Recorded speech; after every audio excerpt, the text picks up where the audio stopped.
So you're thinking about becoming a beekeeper. Cool. That's really, really awesome. Hey, do me a favor. Don't.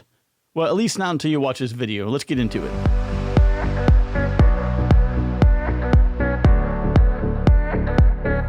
Hey everybody, I'm Jeff and I run the Beekeeping for Newbies podcast. Thank you so much for dropping by here. If you find any value whatsoever in this video, if you wouldn't mind just real gently tapping that like button and consider subscribing to the channel, I would greatly appreciate that. It helps get the content out to more folks.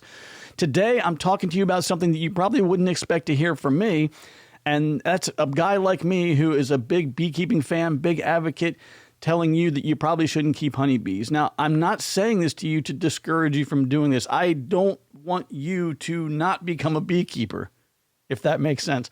I want you to pursue it, and I want you to think about it, but I also want you to do your due diligence. There's a lot of time involved. There's a lot of money involved. And if you can just take a few minutes with me today, we'll go through these 5 reasons why you probably shouldn't be a beekeeper.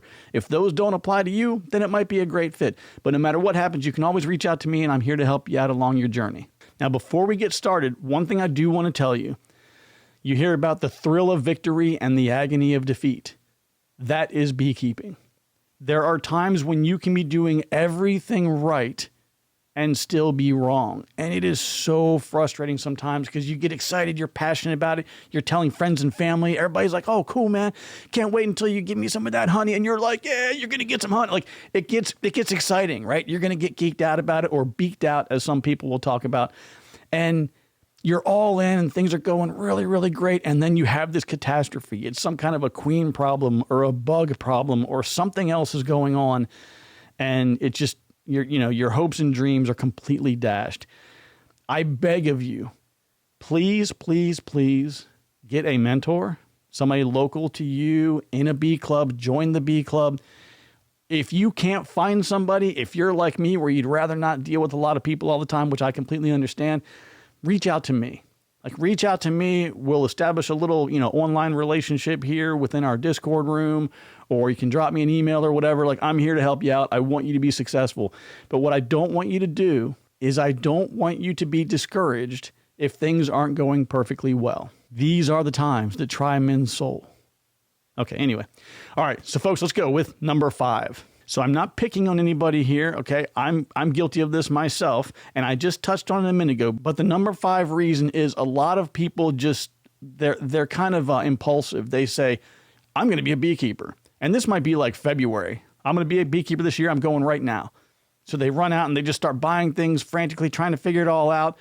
And they're setting themselves up for failure. There are a lot of logistical things that have to be done. You've got to do your research. You want to join that bee club. You want to start getting a mentor assigned to you if possible. You're going to buy hardware, paint hardware, talk to people. You have to think about the fact that you have to be doing inspections every week in the spring. I recommend doing them every week, throughout the entire season if possible. There are a lot of, it's a big commitment and you've got to be all in on this. So if you don't have the patience, if you know you're a bit impulsive, you may want to steer away from beekeeping this year. The number 4 reason is allergies. Families of beekeepers are about 10 times more likely to develop allergies than beekeepers themselves. What happens is you have the IgE antibodies and the IgG antibodies. One of them deals with your body's reaction to a sting. The other one sort of deals with the memory of it to say, oh yeah, I remember that from before. We don't need to have a hyperactive response. We need it to be very localized. Now, I'm not an expert in this space, but when there is a big difference, when you have either way too much of one, not enough of the other, there can be some imbalances that can result in anaphylaxis. And it's kind of a bad thing. Now, what I've seen personally is I've seen people, like my daughter is one of them, specifically my older daughter. She was a great queen finder. She used to do beekeeping with me. She got stung a couple times, no big deal. One day she got stung and had a really, really big, it was localized still, but it was a much larger reaction. And we were like, that's it, we're done. I've seen it with the beekeeper in my neighborhood, another beekeeper friend out in Southwest Virginia. So you really want to pay attention to it. I'm not saying this to alarm you. This is not the norm. This is not something that you're going to have to deal with, with 1 out of every 2 or 3 beekeepers. It's more rare. But just if you're a person who is maybe a hypochondriac, or you're a little body scared, or you have a low tolerance for pain, low threshold for pain, you might want to consider a different hobby. Reason number 3. nosy neighbors. Neighbors and other people who can't seem to mind their own business, it kind of happens all over the place. Now, I'm pretty fortunate. I've got good neighbors all around me. Beekeeping is like a lot of other things.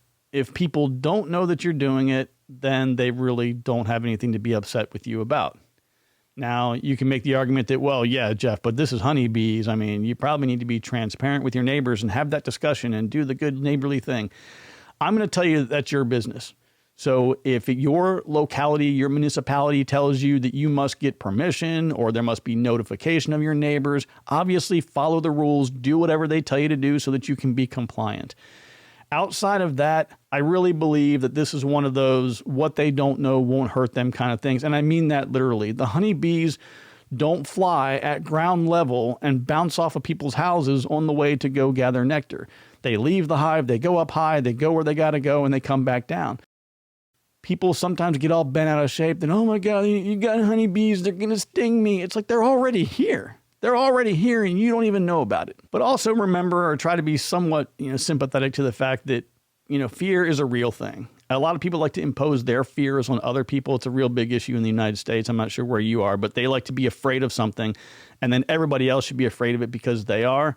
It's a real popular kind of concept here, but don't let someone else's fear stop you from doing what you want to do, but also recognize that their fear is real. So try to find a way to settle them in and comfort them. If you actually have a good relationship with the neighbor or neighbors, plural, by all means say, hey, listen, I really want to do this. It's important to me. Do you have any concerns? And they might say, well, I really don't want to get stung. And you're like, hey, listen, let me tell you why that's probably not going to happen. Walk them through that. Be cool with them. Be nice to them.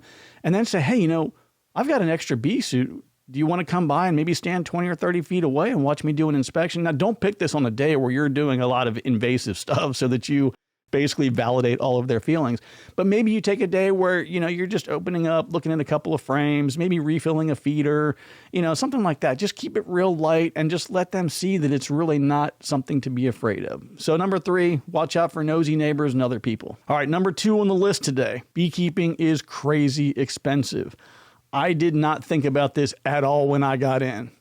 I had money, I had surplus money, and I just started buying all kinds of bee stuff. And I was like, woo, here we go. It was just a big bee party, and I was buying bee stuff wherever I could. But I'm going to do a quick breakdown. I'm going to do a full video of this in the next couple of weeks because this is another thing that's really important for you guys to know.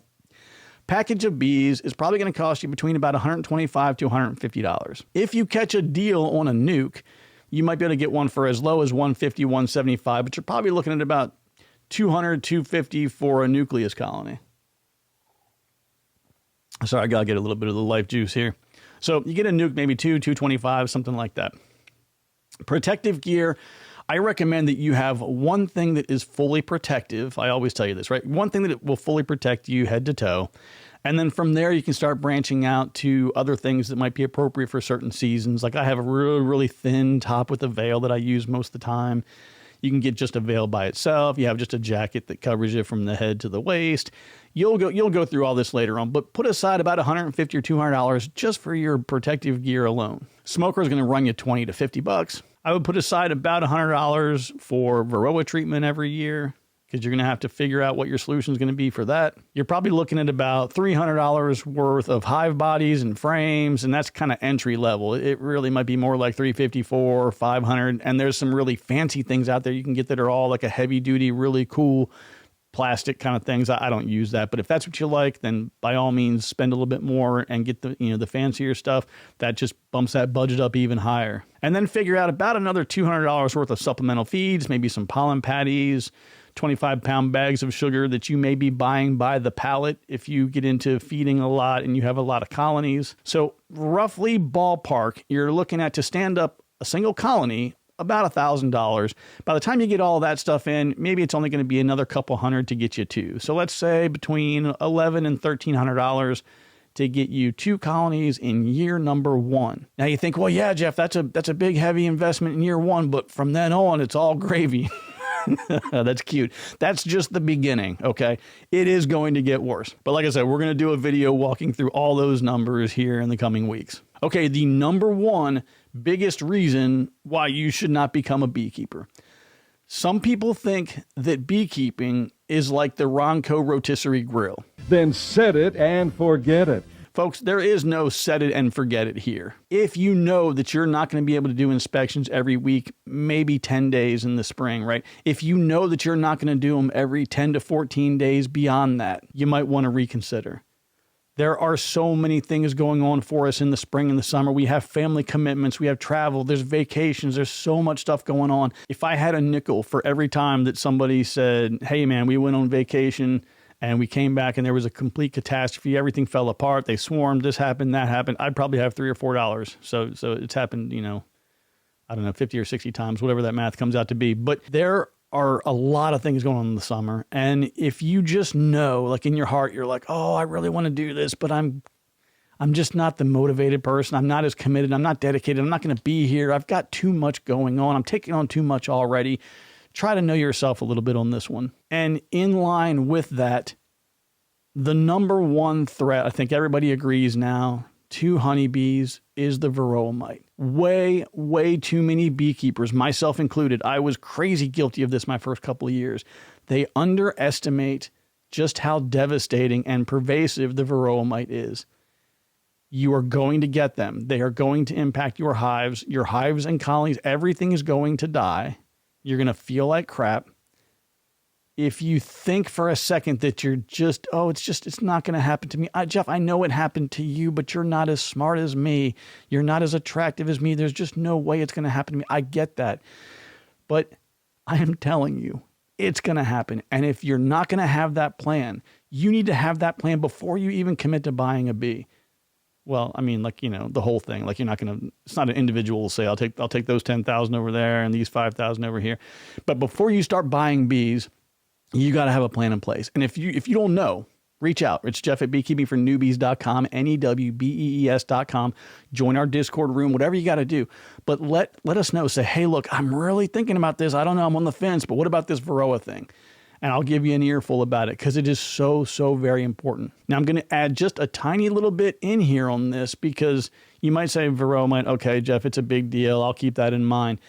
I want you to understand that this is not just you. So you might be keeping bees and be like, I don't care, man. Let my hive become a varroa bomb. Now, what a varroa bomb is, it's a colony that's been completely ignored, hasn't been cared for properly. The varroa mite has reproduced like mad within that colony, and then your bees are leaving and going to other places and sharing these varroa mites. The colony becomes so weakened that other bees show up and start robbing, and then the varroa mites get onto those bees and take them back to their colonies. It really has a major effect on all of the colonies in your area. It's a really serious thing. Okay, and one last bonus reason as to why you shouldn't become a beekeeper, because everybody and their brother is going to be like, oh, do you have any honey yet? Can I have some honey? Can I have some honey? And that's cool, and it's fun for a while, right? And then you're like, yeah, I got this honey right here. It's going to be $15 a bottle. And they're like, wait a minute, I thought I was going to get some free honey. And you're like, oh, well, let me double check here. I spent $1,000 in bee stuff getting everything ready, and I spent another $500 on an extractor to extract my honey and bottling, and yeah, it should be free for you. Yeah, right. Okay, everybody. Well, again, I hope you found some value in this today. If you liked the video, please consider just really gently tapping that like button for me. And if you would, subscribe to the channel. If you think I missed something, if you're like, hey, Jeff, those 5 are good, but I got 2 or 3 more I want to share with you, by all means, let us know in the comments. And, please share this with other people too, man. There's a lot of folks out there who just really get geeked out and excited about the idea of being a beekeeper, and they're just not sure yet. So hopefully you'll see these and at least recognize some things that you might want to tackle as obstacles before you take the deep dive. So everybody, that's all I got for you. Take care, be kind to one another, and remember that I love you, and there's nothing you can do about it. We'll talk to you soon. Take care.